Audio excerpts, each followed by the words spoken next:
All right, I'm continuing on my look at, the overall Goblin saga in Spider-Man. Of course, the Green Goblin, Norman Osborn, and then his son succeeded him, and then his son's psychiatrist succeeded him.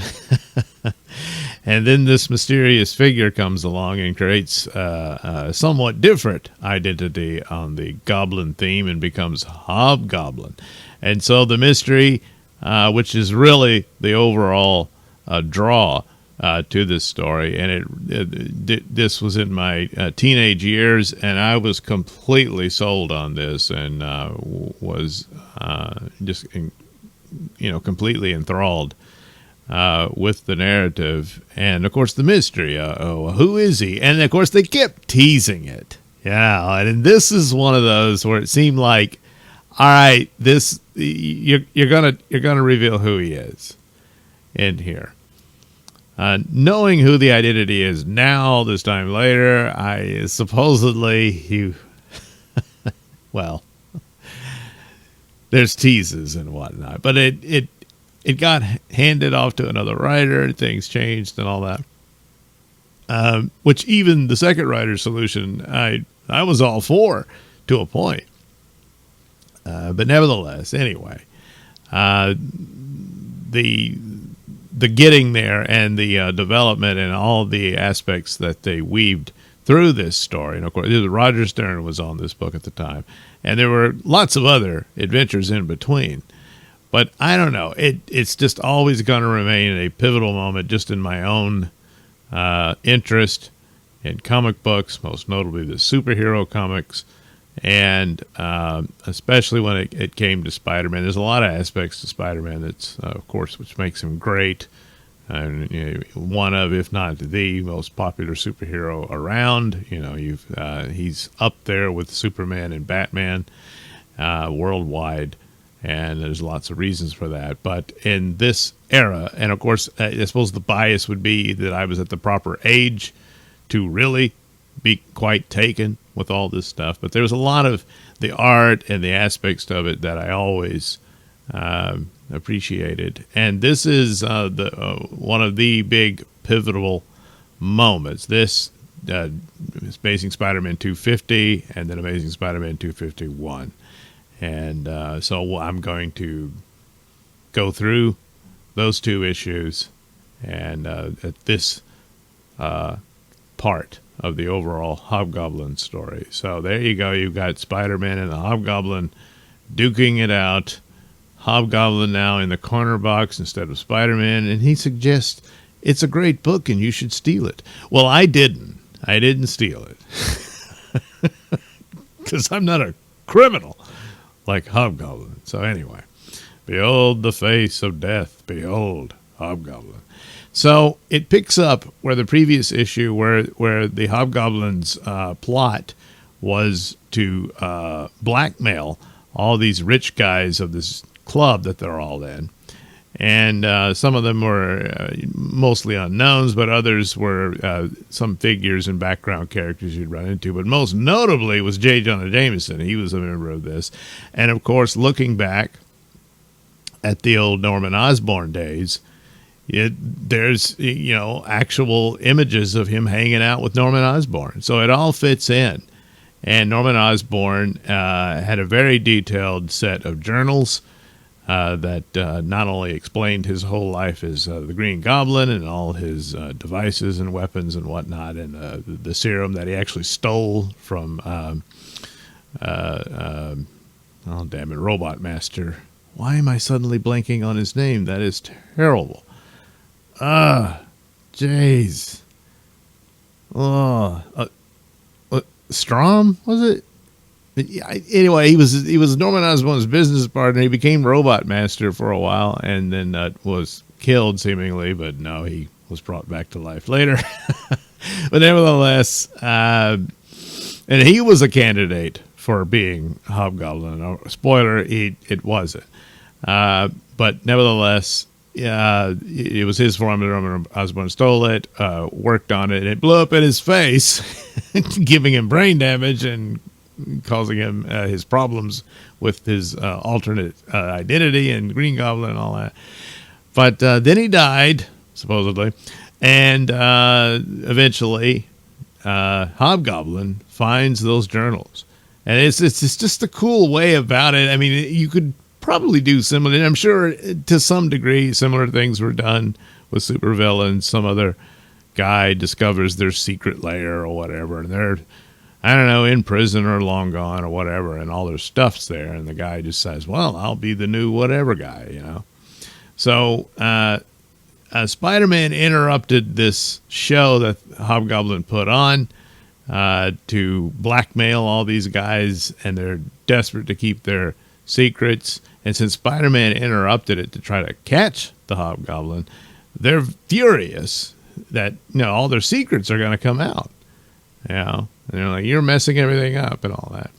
So after that, he escapes, of course. Ultimately, Hobgoblin almost killed Spider-Man there, but he was saved by the Kingpin because the Kingpin has his own interests. So here's Hobgoblin saying, oh, well, you know, I can move on. But Spider-Man was able to snatch, stick one of his spider tracers on him, and the Hobgoblin's like, ha, ha, ha. Well, that won't do any good. But he's too arrogant, and that plays against him here. One of the other interesting elements here is this battle wagon, this souped-up van that plays a role for a while, for quite a few issues of Spider-Man. And it's an interesting thing because as it goes forward, like, as you know, there's other adventures, other villains that Spider-Man has to deal with and all that before Hobgoblin shows up again. But even when he's not there, he's kind of there. So that's an interesting way of doing it. It's a cool thing. It's like he casts a long shadow. And also it plays in to the responsibility, the obsession with responsibility that Peter Parker has, of course, all the way back to the death of his uncle. And in this case is like, he could have stopped all this from happening. It's not as bad as a situation where he just refused to help the security stop the burglar that ended up killing his uncle. But in this case, it was like he was chasing this criminal who escapes down a sewer, and he's like, I don't want to go through the sewer over just some stupid thief, you know. And so he says, I tried. And he went home, you know. Well, it turns out the sewer had a secret door that led to one of the secret goblin lairs. And so later, Spider-Man realizes this, and he's like, oh, damn it. And he just missed the fact that he chased this guy onto an Osborn property. So he blames himself for this to have happened.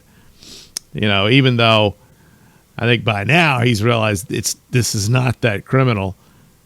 He was already dispatched by who the real Hobgoblin is, but nevertheless. So the intricacies of it and how it plays out is just, it's intriguing, and it's all well done. So there he is. He's sitting in his Hobgoblin lair, and he's got this battle van that never showed up in any Green Goblin stories, but it's just thrown in there that this was an idea that Norman Osborn had. He had it constructed and didn't make any use of it. And actually, he's thinking about it, and he's like, gee, Osborn was just nuts, you know. I mean, he would have made more money marketing these devices, you know, but of course, keeping it to yourself. So the Hobgoblin is also, you know, he goes, gee, the guy was nuts, huh? He's crazy, but completely lack of self-awareness of just how crazy he is and how crazy he's getting. Of course, the Goblin formula within Osborn's journals warned that elements of psychosis was one of the potential risks of exposure to this stuff. And I think you can argue this has happened to Hobgoblin. But yeah, that he went through all this trouble to construct his Goblin Mobile and then didn't do anything with it.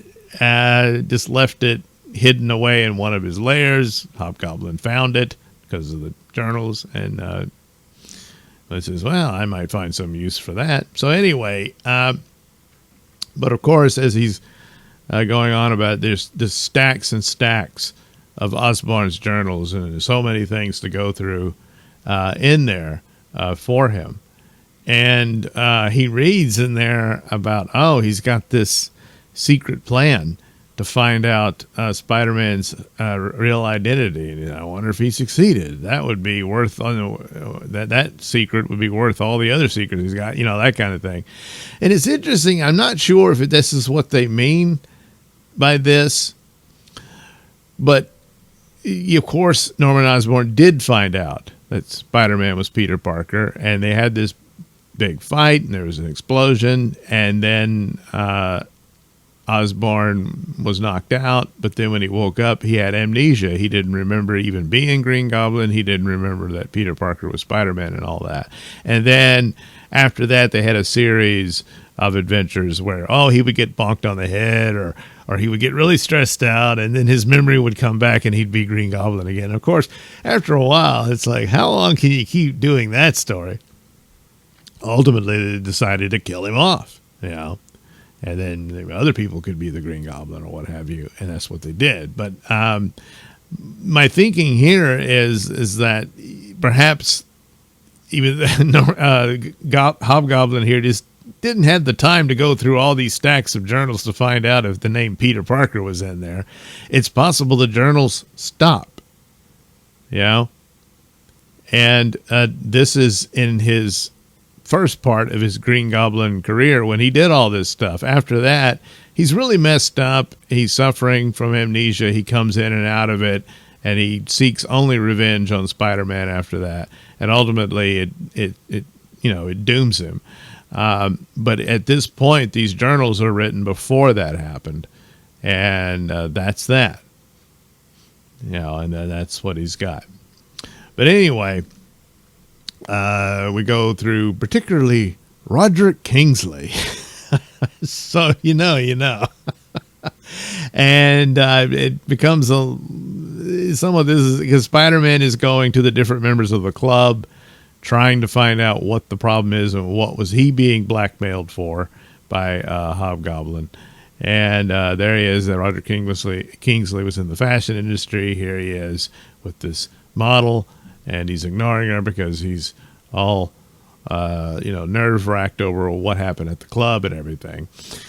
And then he mentions he has a brother, and he's trying to contact him, but he's out of town, and he needs to talk to him about this. And so it's worth a mention, but for much, much, much later. So anyway, Spider-Man is, chasing everybody, looking for the Hobgoblin and all that.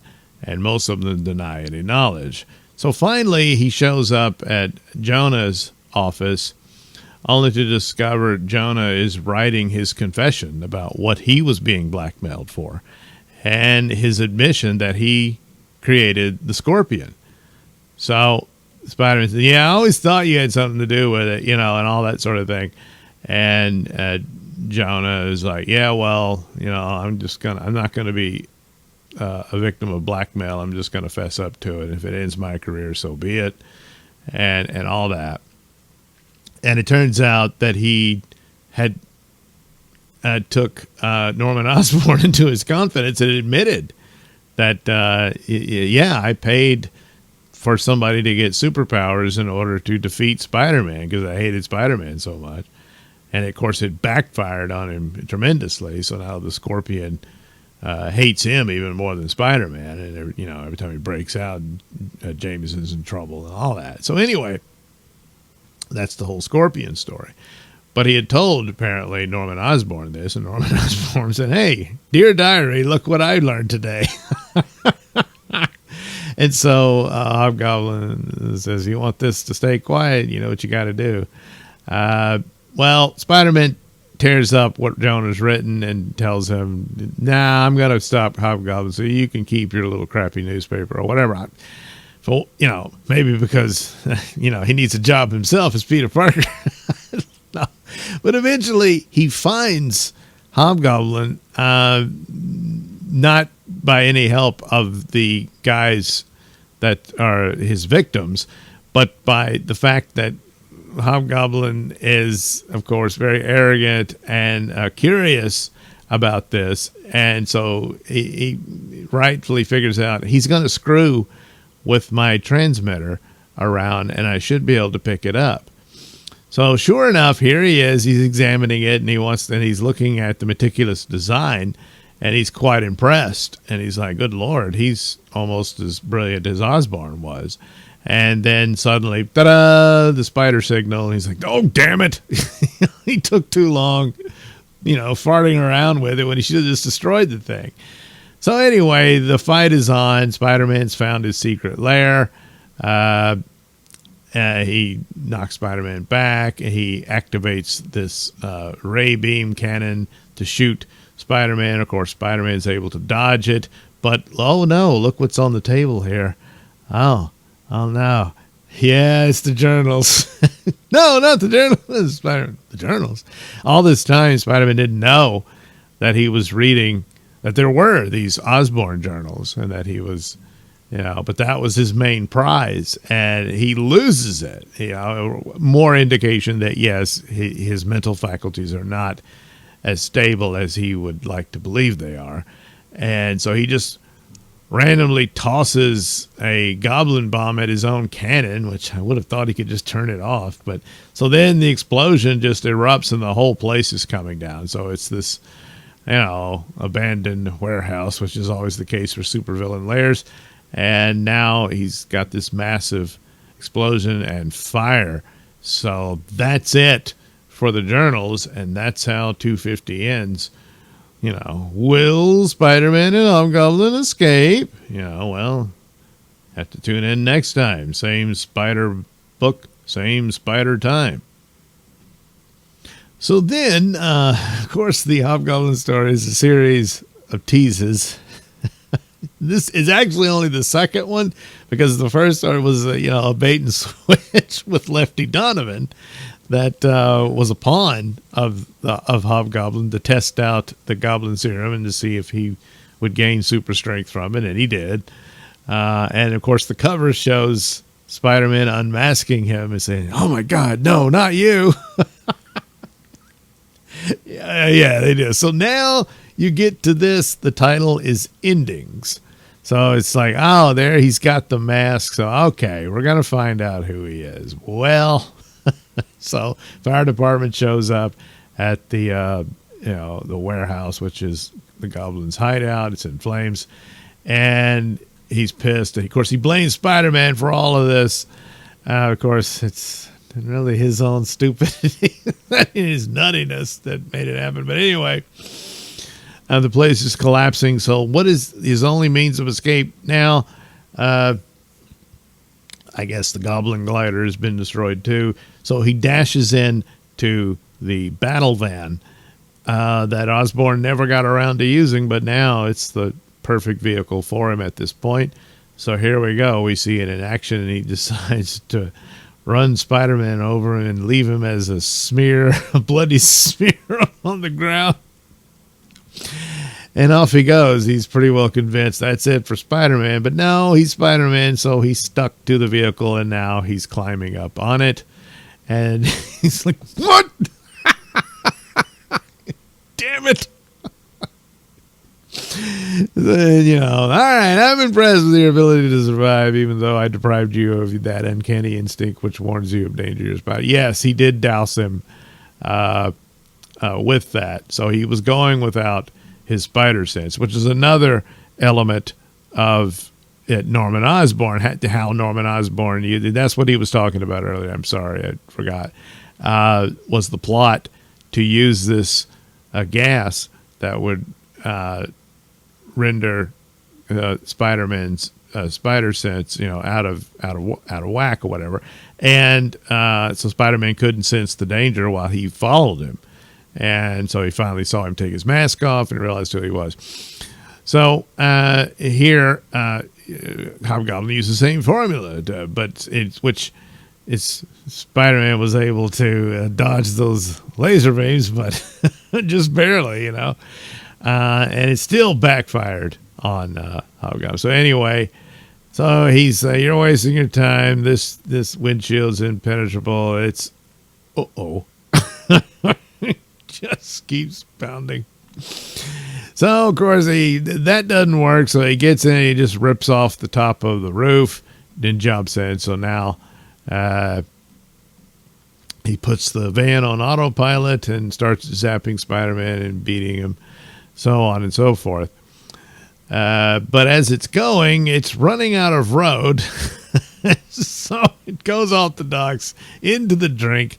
And they've had, I'm skipping a lot here because of copyright purposes, but they've had a back and forth. And again, Hobgoblin's losing it.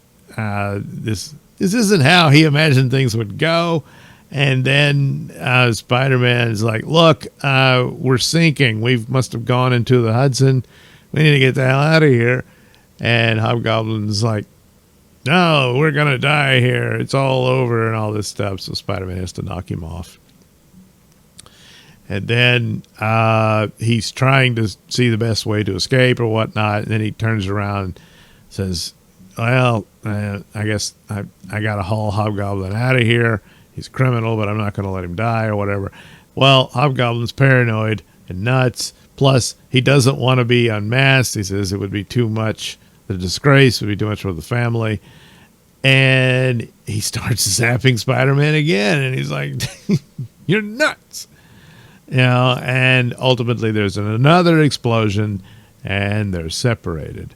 So Spider-Man comes up. The police are out there looking for the van and all, getting ready to look for it. Spider-Man asks for a light. He takes it, goes down.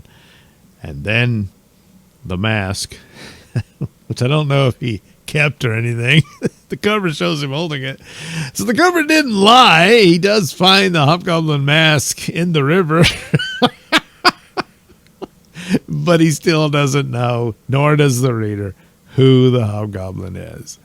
So there you go. And he sees the damaged mask floating around, and it seems to mock him with some deadly secret knowledge. So there you are.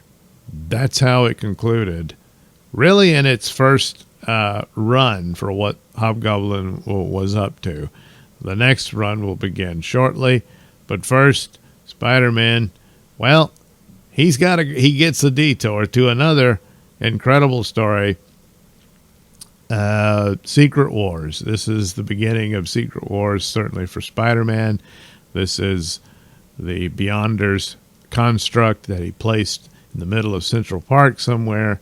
Spider-Man's spider sense is back and working, and it's tingling, and it's guiding him to it as he's being lured and called to it. And he ends up in Secret Wars. So, and of course, the next issue, it takes place 2 weeks after this. He's been on the other end of the universe in Secret Wars, and he comes back with his new black costume, which we would later learn is the Venom symbiote. In a lot of ways, well, not a lot of ways, exactly how it unfolded. I had a handful of Spider-Man comics up to this point, but Secret Wars, and I think it was like issue 7, where they introduced the new Spider-Man. I saw that on a rack.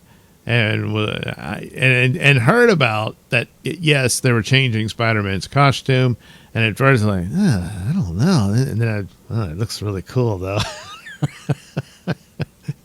And so I want to see what this is about.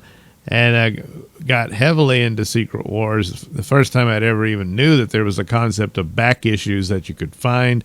There was some used bookstore in the city and I went to, and in the back there was this table with stacks of old comic books, and it was like a gold mine for a kid, and I found the back issues of Spider-Man. We ended up having to, in the ads, had to order some shop out of New Jersey, I believe, for the back issues of Secret Wars, and did that and was catching up on the story. But the main thing was I was reading about this costume and, there's something sinister about it and everything. But it was also talking about this Hobgoblin thing. I was like, Hobgoblin? Is that like Green Goblin? And sure enough, it was. And back issues and everybody caught up on this story and was just completely enthralled with that. even after, Secret Wars was over. And then, of course, there was the sequel to it and all that, and which I love too, So it was an incredible event. This was the beginning of the event, which unfortunately has now become the mainstay for quite a while, easily to the industry's detriment. Just gimmicky things, nowhere near as well thought out and as powerful as the likes of Secret Wars or Crisis on Infinite Earths. But it, I'm biased because it was my era, but I mean, the 80s was a great time to be a kid, There was all this,